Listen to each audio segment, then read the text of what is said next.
Good evening, wanderers of the unseen path. This is AM Radio Stories. My name is 11th Journey, and I'll be your guide through these fleeting waves. Tonight, we return once more to Margaret, but not the young woman who first wrote of stars and waiting. 7 years have passed since the war's end. The world has begun to heal, to rebuild, to move forward. But for some, time moves differently. For some, the questions linger like ghosts in the quiet moments of dawn. For some, the absence of answer becomes its own kind of presence. Tonight, Margaret writes not from hope, but from the vast territory between hope and acceptance, that liminal space where the human heart learns its deepest truths. The letter reads,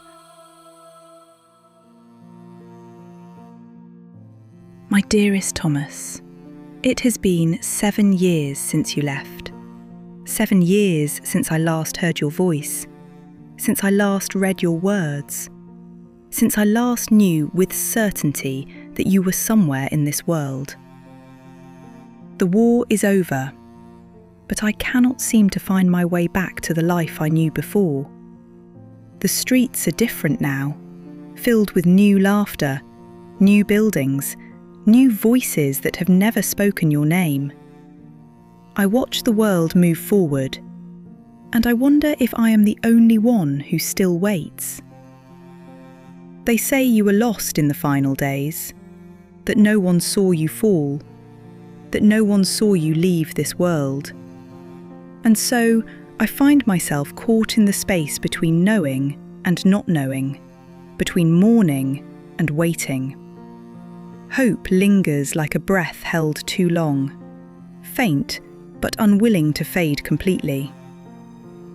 I have filled my days as best I can. I work at the library now. Did I tell you that? Mrs. Calloway retired, and they needed someone who could mind the silence. I suppose I am well suited for it. I have grown fluent in silence, Thomas. It is the language I speak most often. I talk to you sometimes. I sit by the window, the way I did when I was waiting for your letters, and I whisper your name. Sometimes I even tell myself that if I speak softly enough, if I close my eyes just right, you might hear me. Do you, Thomas? Do you hear me when I walk the old paths we once wandered?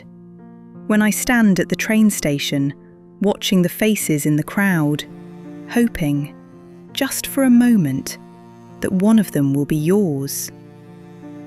I saw a man the other day who walked like you. The same steady stride, the same way his hands rested in his pockets as if he were deep in thought. My heart leapt before my mind could stop it, and I felt something close to madness running after a stranger whose voice was not yours. I stood there in the street, breathless, ashamed, and for the first time I felt something inside me break. Not my love for you, that remains whole, stubborn, immovable. What broke was the story I had been telling myself, that any day now, any moment, the door would open and you would be standing there, apologising for being late, smelling of rain and tobacco, reaching for my hand as though no time had passed at all. I do not know how much longer I can hold on to a ghost, Thomas, but how do I let go when you never truly left? There is a new world rising around me, and I fear that I am becoming something unseen, a relic of a time no one wishes to remember.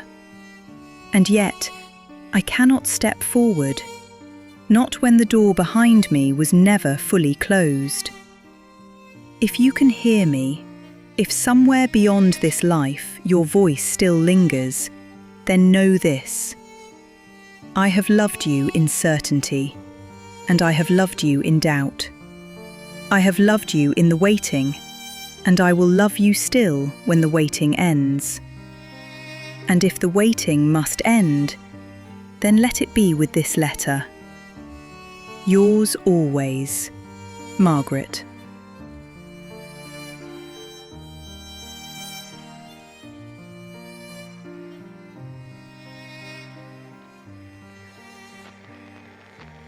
There is a moment in every act of waiting when the wait itself becomes the thing you are living.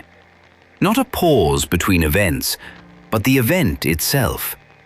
Margaret has reached that moment. She chased a stranger through the street, and in that breathless, shameful stop, standing among people who did not know her grief, something cracked open. Not her love, her certainty. The story she had built like scaffolding around an absence, holding the shape of a life that could no longer stand on its own. What strikes me most is what she says next. How do I let go when you never truly left? That is the cruelest geometry of ambiguous loss. There is no body to mourn, no grave to visit, no final word to mark the end. Just silence where a person used to be. And silence, unlike death, makes no promises.